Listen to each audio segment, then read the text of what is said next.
Olá, seja bem-vindo ao curso de Formação e Recapacitação de Brigadista Particular da SOS APH Capacitação e Eventos. Nesse encontro de hoje, iremos falar a respeito da avaliação geral do paciente, que agora, de acordo com a nova edição, que é a nona do PH-TLS, passou a ser chamada de avaliação e manejo do paciente. Então, trago para os senhores agora uma problematização, ou seja, aqui eu tenho algumas ocorrências, como um afogamento, como um acidente automobilístico, um contato com um equipamento eletroenergizado, aqui também um outro acidente automobilístico envolvendo, além de um veículo, a rede elétrica, onde você, como profissional do atendimento pré-hospitalar, terá que realizar justamente uma avaliação buscando os riscos que essa ocorrência pode trazer para você como socorrista.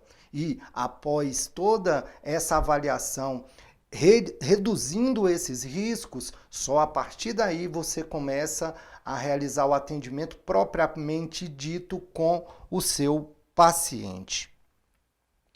E essa avaliação e manejo do paciente é um conjunto de procedimentos orientados, utilizados pelo socorrista para identificar, corrigir possíveis patologias que são emergências clínicas, pois essa avaliação e manejo do paciente, ela pode ser usada tanto para a parte traumática quanto para a parte clínica, ou traumas que ameaçam a vida do paciente a curto e a longo prazo. E essa avaliação e manejo do paciente, assim agora chamado, então pode acontecer de em um momento ou outro a gente ainda falar avaliação geral do paciente, mas lembrem que a partir da nona edição passou a ser avaliação e manejo do paciente. Ela é dividida em 4 etapas: avaliação da cena, avaliação primária, avaliação secundária, monitoramento e reavaliação do meu paciente. E a avaliação da cena, ela começa com um despacho da ocorrência do serviço de emergência médica. Então, alguém está em algum ponto, acontece um trauma ou uma emergência clínica, essa pessoa vai acionar o serviço de emergência médica, onde ela deve passar informações importantes como endereço, quantidade de vítimas, como é que está aquela situação. E essas informações vão ser repassadas para a equipe de atendimento. Contudo, vale ressaltar que a confirmação dessa ocorrência vai se dar no momento em que a equipe do APH chega até o local da ocorrência. Aí ele vai dar veracidade a essa ocorrência. Então, essa avaliação da cena, ela é subdividida em segurança, situação, EPI e recurso. O que seria essa segurança?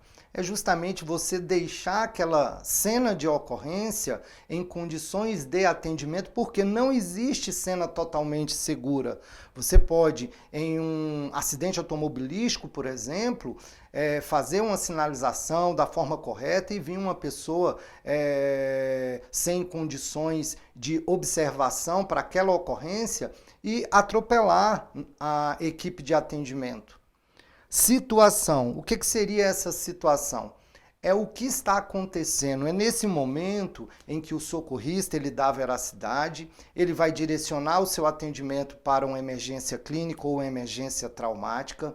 Se caso uma emergência traumática, principalmente ele deve observar a cinemática do trauma ou a biomecânica do trauma, que é justamente uma ciência onde eu vou observar os danos causados, vamos dar o exemplo do acidente automobilístico, né? E aí eu estou observando ali que tem a frente amassada em uma colisão frontal ou uma colisão lateral e o socorrista já faz um pré-diagnóstico das lesões que as pessoas que estão dentro do habitáculo, ali dentro do veículo, poderão ter desenvolvido. Tranquilo? Então, isso é a situação.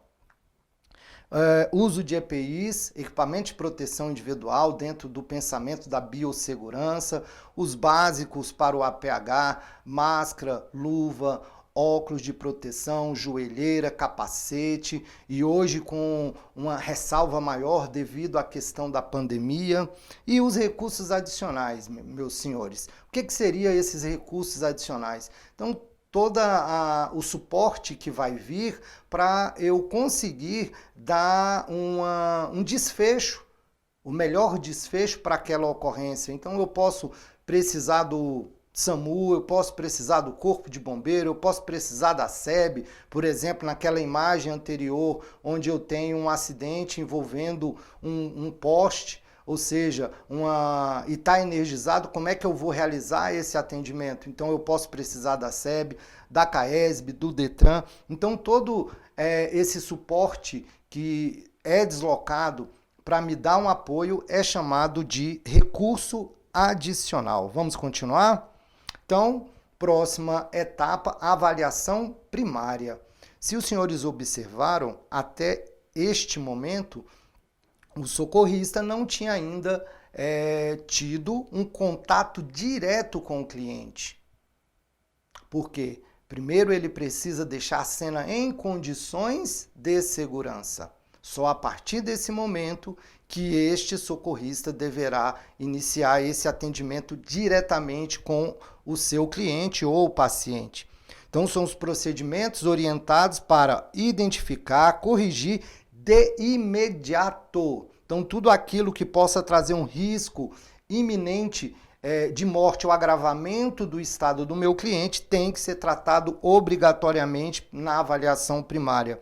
A 8ª edição do PH-TLS era condicionado ao ABCDE da vida. A partir da 9ª edição, que eu estou trazendo para vocês, agora ficou condicionado como o XABCDE da vida. E a gente vai trabalhar isso ponto a ponto para que você, aluno, não perca nenhuma informação e saia daqui com uma formação de qualidade.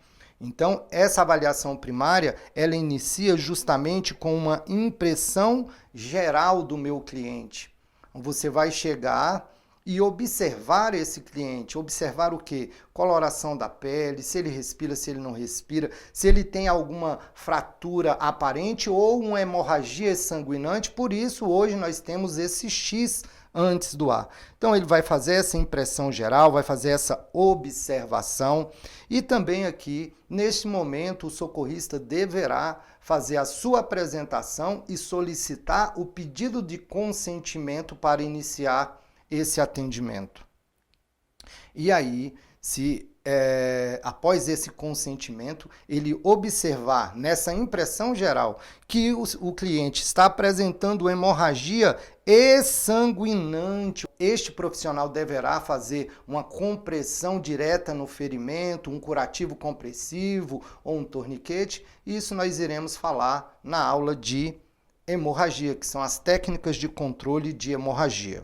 E aí, dando continuidade, então fizemos o X, hemorragia sanguinante, passamos agora para o A, que é a abertura de via aérea com estabilização da coluna cervical. Então, estamos no A, que é esse procedimento aqui para um cliente vítima de trauma, que é o empurre mandibular. Os senhores podem observar que não vai ocorrer uma movimentação do eixo da coluna vertebral, apenas a mandíbula que vai ser elevada, junto com isso, ele eleva a base da musculatura da língua e vai facilitar a entrada de ar para esse cliente, onde essa via vai ficar patente. E aqui também é uma outra manobra utilizada para o trauma, que é a manobra de Jautruche, também não mexendo aqui no eixo da coluna vertebral. Quando eu tenho um cliente vítima de uma emergência clínica, a técnica utilizada é a inclinação da cabeça com elevação do queixo.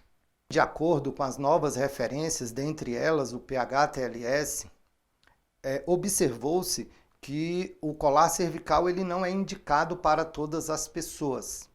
Contudo, vale ressaltar que o protocolo vigente ainda aqui no Distrito Federal, ele diz que o paciente vítima de trauma, obrigatoriamente ele tem que ser levado à unidade hospitalar com um colar cervical.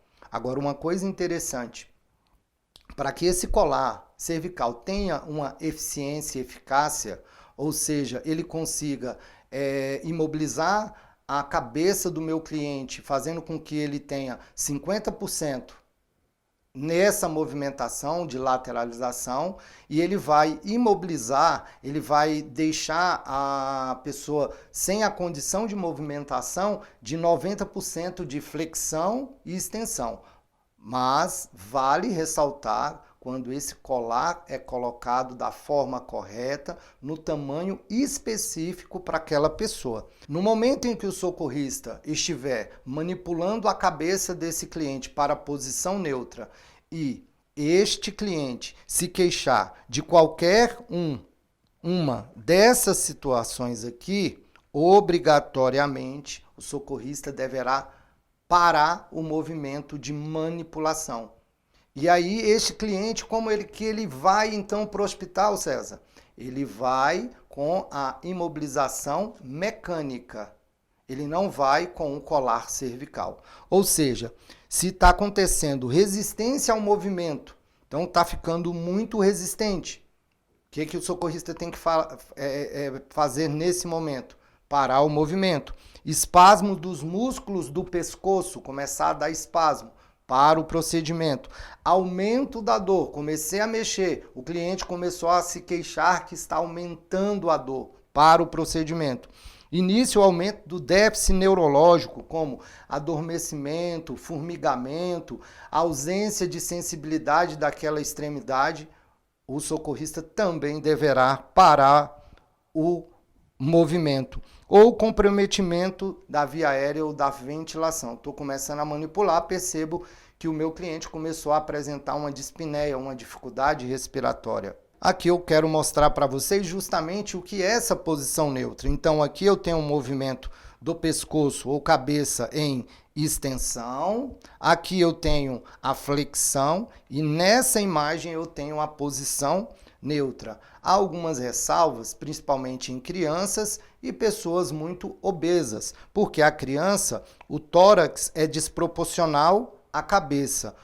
No caso de uma pessoa obesa, é o processo inverso. Então, eu tenho um tórax desproporcional à cabeça. Então, o socorrista deverá tomar alguns cuidados importantes, como, por exemplo, colocar um acolchoado aqui embaixo do tórax, para acontecer o alinhamento da coluna vertebral. No caso do adulto, ao invés de ser no tórax, vai ser na região da cabeça, para justamente também manter o alinhamento aqui do eixo da coluna vertebral.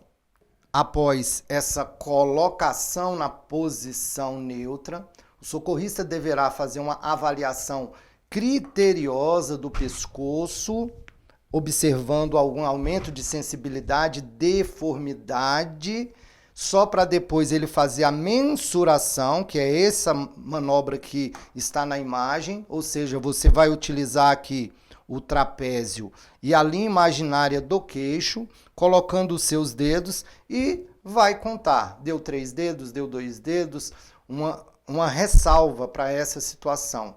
Quem faz a mensuração no pescoço é o mesmo profissional que vai fazer a mensuração no colar. E o colar, ele tem aqui um pontinho, aí ele tem essa região aqui, ó, essa parte que é o EVA, é só para proteção. Então você vai começar a mensuração da parte rígida até o ponto preto. Aqui ela está na posição neutra e depois é apenas fazer a colocação desse colar cervical, que aí vai ficar desta forma aqui.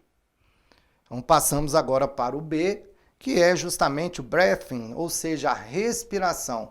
O que o socorrista deverá executar nesse momento? Uma observação criteriosa de todo o tórax, visualizando o quê? Essa respiração está rápida, está lenta, ela está síncrona, está subindo os 2 hemitórax da mesma forma ou ela está assíncrona? Também deverá ser observado qualquer tipo de lesão aqui, pessoal, é o pectus carinatum, é uma coisa patológica, mas eu gostei da imagem só para mostrar aqui que esse tórax pode apresentar alguma deformidade, algum trauma, uma equimose, um hematoma, E aí o socorrista deverá fazer uma palpação aí e observar o que está acontecendo.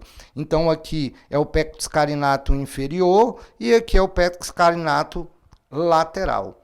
Uma outra atitude que o socorrista deverá executar é colocar um oxímetro, justamente para saber como é que está a saturação de oxigênio desse cliente, pois se ele apresentar uma clínica de dificuldade respiratória que nós chamamos de dispneia, o socorrista, observando aqui essa oximetria, por exemplo, dando abaixo de 94, ele pode trazer o oxigênio e começar a titular esse oxigênio para este cliente ou paciente. Próximo passo, circulação, ou seja, circulation, que é o Czinho. O que o socorrista deverá observar? Prioritariamente, ele vai verificar o pulso do meu cliente, observando que geralmente utilizamos um periférico e um central, então ele vai verificar esse pulso, se ele tem pulso, se não tem, se está rápido, se está cheio, se está fino, que nós condicionamos a um pulso filiforme, rápido e fino, característica de hemorragias. Ele deverá também verificar a perfusão, que é um procedimento para eu saber como é que está a chegada de sangue aqui na minha periferia. Eu venho aqui no leito unguinal, aperto, solto e conto. 1001, 1002, ou seja, abaixo de 2 segundos. Voltou a ficar vermelho, quer dizer que é um choque compensado. Acima de 2 segundos é um choque descompensado. E nesse momento também o socorrista deverá fazer uma pesquisa observacional de hemorragia, não mais aquela pesquisa ativa que colocava a mão, não, porque afrontava a biossegurança para o meu socorrista. Então hoje nós fazemos só visualmente essa pesquisa de hemorragia. E se for necessário, eu vou fazer uma exposição, encontrei uma outra hemorragia que lá no X eu não tinha visualizado, o socorrista não tinha visualizado, e ele vai fazer o controle dessa hemorragia, que não é o tema da aula de hoje, mas ele pode fazer sim uma pressão direta sobre esse ferimento. Próxima letra, nós temos o D, que é a disability ou a disfunção neurológica, que é a chamada escala de Coma de Glasgow. Então, a partir de 2017, ela sofreu uma atualização muito importante, entrou alguns passos interessantíssimos, ou seja, e hoje você é condicionado a realizar uma avaliação geral do paciente, verificando o que? Os fatores de interferência, como a comunicação, a capacidade de resposta e lesões. Esse fator de interferência até antes de 2017 não existia. Você vai observar a abertura ocular, o discurso dessa pessoa, a movimentação hemicorpus direito, esquerdo. Você pode estimular essa pessoa. Não existe mais o estímulo doloroso, viu, senhor socorrista? Não existe mais aquele procedimento de fazer belisco mamilar, fricção de externo, então não existe mais o estímulo doloroso. Hoje nós fazemos estímulos de pressão. Já já a gente vai falar sobre isso. E por último, você deverá pontuar, ou seja, vai ser o score da escala de Coma de Glasgow. Então, quais são esses locais para estimulação? Primeiro, pressão nas extremidades dos dedos no leito unguinal. Bem aqui, você vai pegar uma caneta, por exemplo, e vai fazer uma pressão e vai observar se essa pessoa vai dar algum tipo de resposta. O próximo ponto, que é um local mais alto, principalmente em clientes politraumatizados que poderão ser acometidos de um trauma vértebro-medular, então é um estímulo mais alto, você vai pinçar o trapézio. Por último, a incisura supraorbital, que é um pontozinho que nós temos bem aqui, onde você vai fazer uma pressão. Características para as respostas em flexão, aí essas características por esses estímulos, elas podem ser uma flexão anormal ou uma flexão normal. Então vamos iniciar pela flexão normal. Então ela é rápida. Então você pinçou, por exemplo, o trapézio, a pessoa faz uma movimentação rápida, ela é variável, ela pode ser para cá, para lá. Ela geralmente é o afastamento do braço relativo ao corpo. ela tem essas movimentações para cá e são rápidas. Já na flexão anormal, ela é lenta. Então, você vai perceber que essas respostas do teu cliente, elas vão ser de uma forma muito lentificada. A aproximação relativa ao tórax, diferente da normal, que é para fora, essas respostas elas vão ser para dentro. A rotação do antebraço, o cerramento do polegar e também conjugado com extensão de membros inferiores, ok? E aí, um outro indicativo que veio a partir de 2017, uma outra mudança, que foi a RP, que é a resposta pupilar. Então, quando eu faço um estímulo à pupila com a presença de luz, aí vale uma ressalva, a gente evita fazer, mesmo com essas lanternas específicas, esse foco direcional, porque pode causar uma lesão. Geralmente nós usamos esse foco sempre lateralizado, tá? Para a pupila. Então, se eu peguei lá minha lanterninha nessa resposta, uma outra indicação é que não seja feito com um e depois com o outro, não. Você vai fechar os dois olhos, abriu, faz a colocação da luz e vai observar se a pupila vai fechar e abrir. Então, se ela fechou e abriu, tem uma resposta pupilar. E aí eu fecho e abro novamente aqui, teve a resposta pupilar. Então, as duas pupilas reagiram. Então, eu não preciso retirar nenhum ponto. Agora, se as duas pupilas não reagiram, o que eu vou fazer? Eu vou tirar 2 pontos do score que eu já tinha encontrado. E se um apenas reagir, eu tiro apenas 1 ponto. E uma outra alteração que veio a partir de 2017 foi o índice não testado, né? O NT. O que é esse NT? Por exemplo, eu tenho um cliente para a sua resposta verbal e ele não é brasileiro, é japonês. Eu vou entender o que ele vai me falar? Não. Então, lá na resposta verbal, que nós vamos falar daqui a pouco, eu vou colocar NT, não testado. Um outro exemplo, abertura ocular, que é o O, né? OVM. Esse cliente foi vítima de um traumatismo crânioencefálico e o que acontece? Ele está com edema bilateral ou um edema apenas de periorbital de um lado. Então o olho dele não vai abrir de nenhuma forma. Então, então o Glasgow dele vai ser diminuído? Não, eu vou colocar NT, não testado. E aqui, meninos, é justamente o que eu vou ter que pontuar. Então, para gerar um score. Então, o primeiro é a abertura ocular. Nós chamamos de OVM, melhor resposta de abertura ocular. Então, se os olhos estão abertos, ou seja, de forma espontânea, eu vou pontuar ele com 4. Agora, se essa abertura foi realizada após eu chamar esse cliente com um tom de voz um tom de voz baixo ou um pouco mais elevado, eu vou dar 3 para ele. Agora, se essa ausência persiste, ele com o olho fechado, sem um fator de interferência, que eu já expliquei para vocês, aí eu vou pontuar esse cliente com 1. Agora, se tiver algum fator de interferência, eu coloco não testado. A melhor resposta verbal ela é condicionada ao quê? O cliente está totalmente orientado. Então, ele tem uma resposta orientada, ele fala o nome dele, fala onde ele está, a data, o que aconteceu, então eu vou pontuar ele com 5.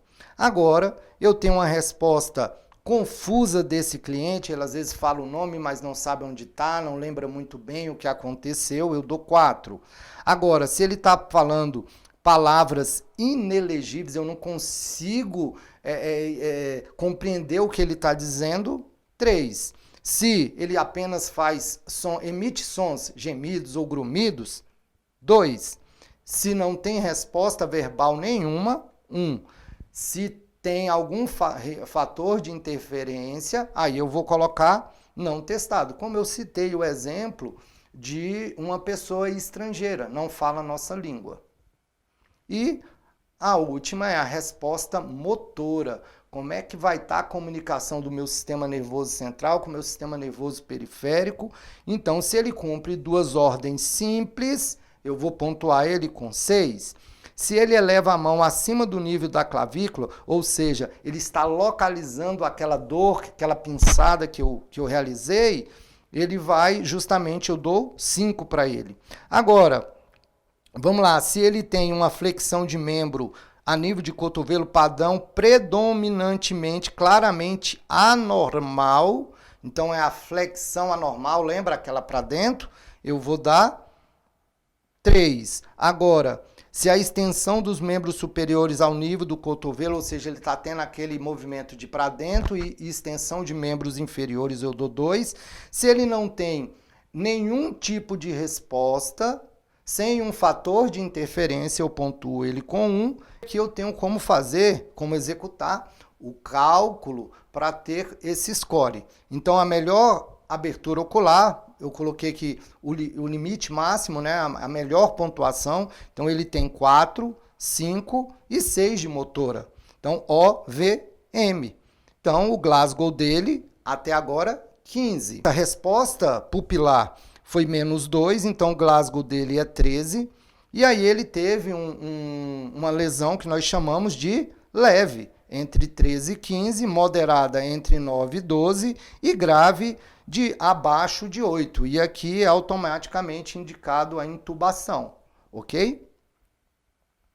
E por último nós temos a exposure, ou seja, a exposição desse meu cliente, que é o Ezinho, que é justamente o momento em que esse socorrista poderá fazer a exposição desse cliente. Vale ressaltar, senhores, que essa exposição ela perpassa todas as fases anteriores. Então, lá no C, eu achei uma hemorragia, eu vou fazer a exposição. Como lá no B, se eu não estou conseguindo observar o padrão respiratório, eu posso fazer a exposição do tórax. Entenderam? Mas existe um momento correto ali, que é nesse momento aqui também que nós fazemos uma perguntinha para o cliente. Senhor, além de uma lesão que nós já encontramos, você está sentindo mais alguma dor em alguma parte do corpo? E aí ele vai te falar, na minha perna direita ou na minha perna esquerda, no meu braço direito, e nesse momento eu posso fazer ali a exposição e a observação daquela lesão. Passamos agora para a avaliação secundária. Então, o que é essa avaliação secundária? É o processo ordenado para obter informações e descobrir traumas ou problemas clínicos que não tratados poderão vir a ameaçar a vida. Poderão vir a ameaçar a vida deste cliente. Por quê? Todas as situações que ameaçam a vida a curto prazo, que trazem uma ameaça de uma forma iminente para o meu cliente, obrigatoriamente tem que ser tratada na avaliação primária. E essa avaliação secundária, senhores, ela é subdividida em 4 etapas: os sinais vitais, o sampler, a avaliação das regiões anatômicas, estabilização e preparação para o transporte. Então, a aferição de sinais vitais é constituído da aferição desses sinais. Agora, nesse momento, deverá ser feita uma contagem. Lá na avaliação na avaliação primária, eu só gostaria de saber se tinha e como estava. Na avaliação secundária, além disso, saber como é que está, eu vou fazer a contagem dessa pulsação, dessa respiração, da pressão arterial, da temperatura. Então, a temperatura deverá ser utilizado um termômetro. Hoje os digitais estão no mercado, mas se você tiver aquele de mercúrio, que hoje não se fabrica mais, ainda se encontra para venda, mas hoje os digitais entre 36,5 e 37 graus Celsius. O pulso, que é esse reflexo do sangue nas paredes das artérias, onde essa é condicionado pelo movimento de sístole e diástole do nosso coração. Eu vou encontrar ela em alguns pontos, principalmente, vou citar um aqui, o mais utilizado, que é o radial. E aqui, cada vez que eu sentir esse reflexo aqui na minha digital, eu vou contar 1, 2, 3, 4, O correto seria essa contagem em 1 minuto, mas dentro do APH nós precisamos de uma certa forma, de uma agilidade, então geralmente nós contamos 30 segundos e multiplicamos por 2, ou seja, se eu achei aqui 35, multipliquei por 2, deu 70, é um padrão de normalidade para um adulto? Sim, porque é de 60 a 100. A respiração é um processo bem parecido, contudo, a inspiração e a expiração é um movimento. Então, inspira, expira, subiu, desceu, 1. Subiu, desceu, tórax, 2. Subiu, desceu, vai contar também em 30 segundos, multiplicar por 2. Por exemplo, deu 6 movimentos. Multiplicado por 2, 12. É um padrão de normalidade para a situação de um adulto? Sim, que é de 12 a 20. A pressão arterial, de acordo com a Organização Mundial da Saúde, é a forma anaeródica, utilizando o estetoscópio e o esfigmomanômetro. Contudo, hoje, os digitais estão tomando conta aí do mercado. Então, você vai utilizar ali e vai ver a pressão sistólica e diastólica. A oximetria hoje é um sinal muito utilizado. Todo mundo, quando fala em sinais vitais, só pensa no TPRPA, temperatura, pulso, respiração e pressão arterial. Hoje passou a ser observado também como um sinal a oximetria, que é a saturação de oxigênio, onde eu preciso de um equipamento chamado oxímetro, e também eu utilizo aqui a escala da dor para saber como está a dor do meu paciente. Geralmente nós perguntamos de 1 a 10, classifique sua dor, ok?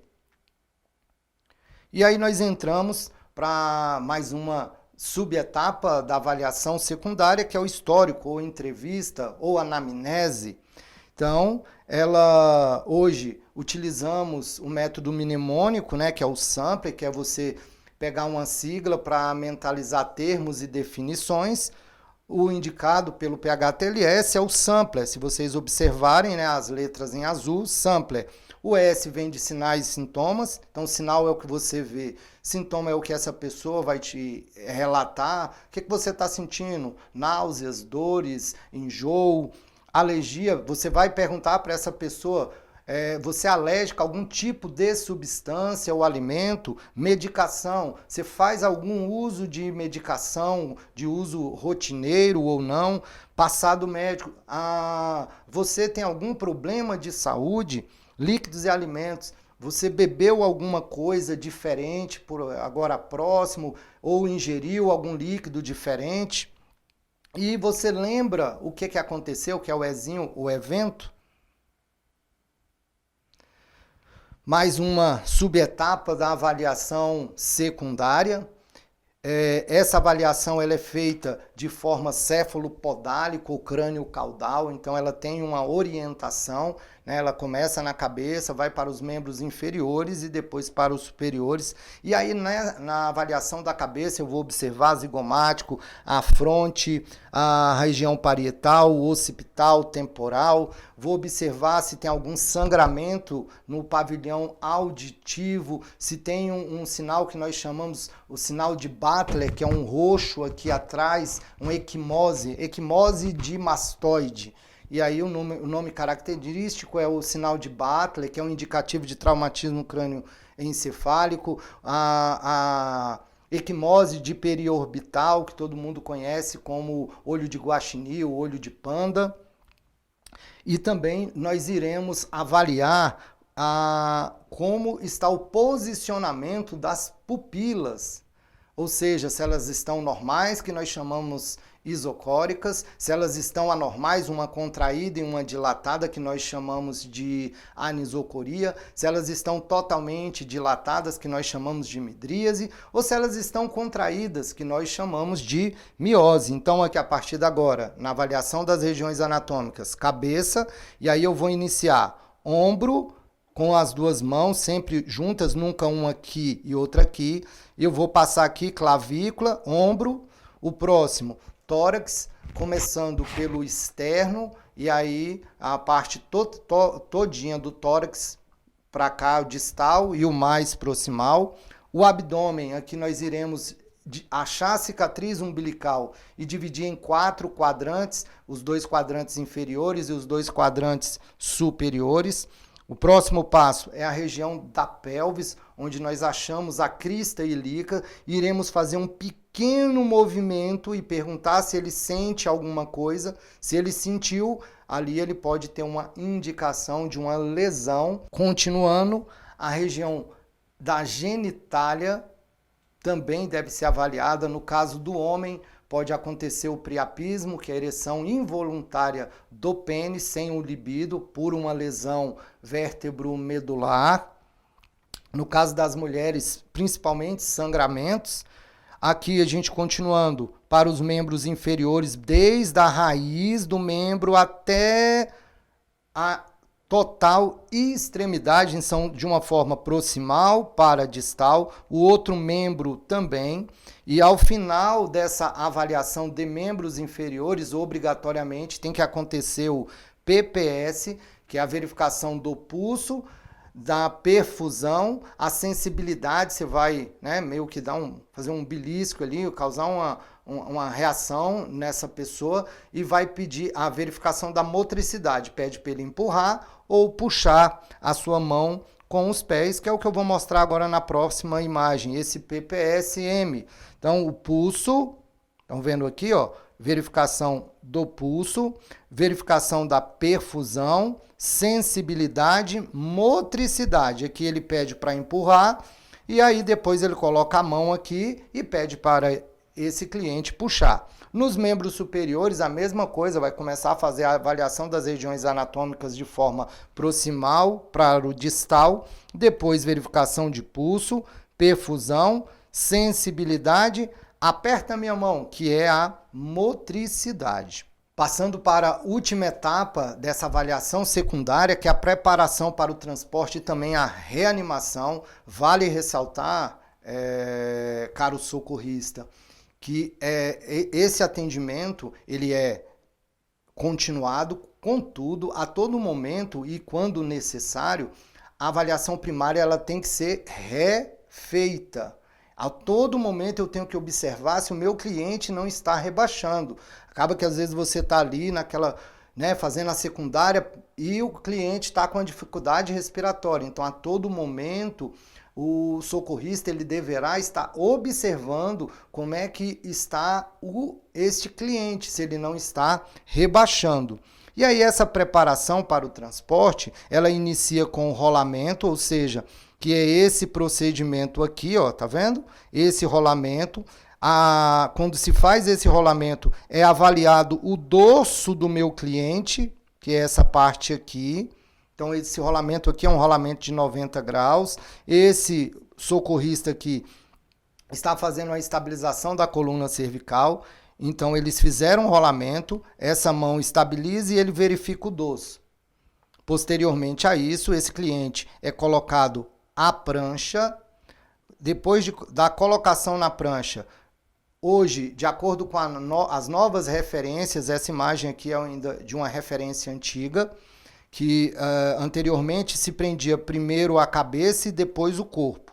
Hoje não. Hoje se prende primeiro, se coloca os tirantes de corpo e depois coloca os tirantes de cabeça, prevenindo o estado de choque. E aqui o meu atendimento ele vai passar para a próxima etapa, que é a monitorização e reavaliação do meu cliente. E aí, você socorrista, o que você deverá executar? Avaliação dos sinais vitais, ou seja, temperatura, pulso, respiração, pressão arterial, escala da dor e oximetria.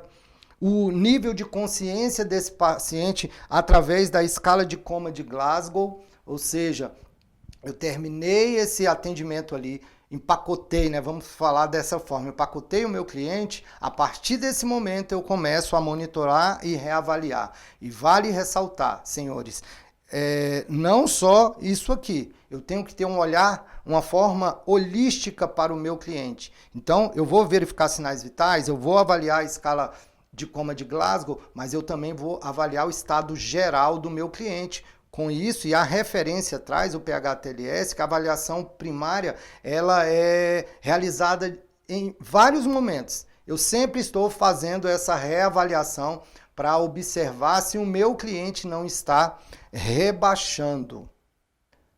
E agora fica algumas dicas importantes, tanto para a sua vida profissional, quanto para a nossa prova presencial aqui na escola. Qual a definição da avaliação e manejo do paciente? Então, é um conjunto de quê? De procedimentos orientados que tem como objetivo identificar, corrigir, tratar e não aumentar as lesões do meu cliente. Quais os procedimentos realizados na avaliação da cena? Vamos pensar um pouquinho. Avaliação da cena, eu vou deixar você pensando um pouquinho só para eu tomar um golinho de água. Então, vai começar com a situação, eu tenho que saber o que está acontecendo, se é um trauma, se é uma emergência clínica, eu tenho que colocar dentro dessa situação a biomecânica do trauma. Posteriormente isso, a segurança, eu tenho que deixar a cena em condições de atendimento, usar os equipamentos de proteção individual e acionar os recursos adicionais. Quais os procedimentos realizados na avaliação primária? Aqui eu quero que você coloque na sua cabecinha justamente o método mnemônico, meninos, ó, X, A, B, C, D, E.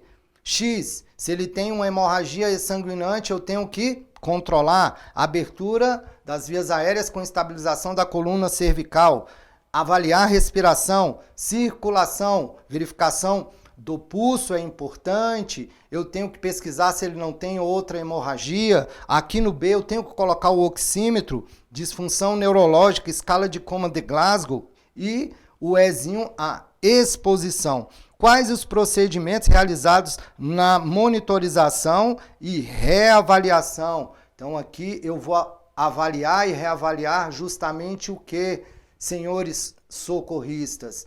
O nível de consciência através da escala de Coma de Glasgow, nível de consciência através da escala de Coma de Glasgow e os sinais vitais, TPRPA, mais escala da dor, mais oximetria e ter um olhar, o quê?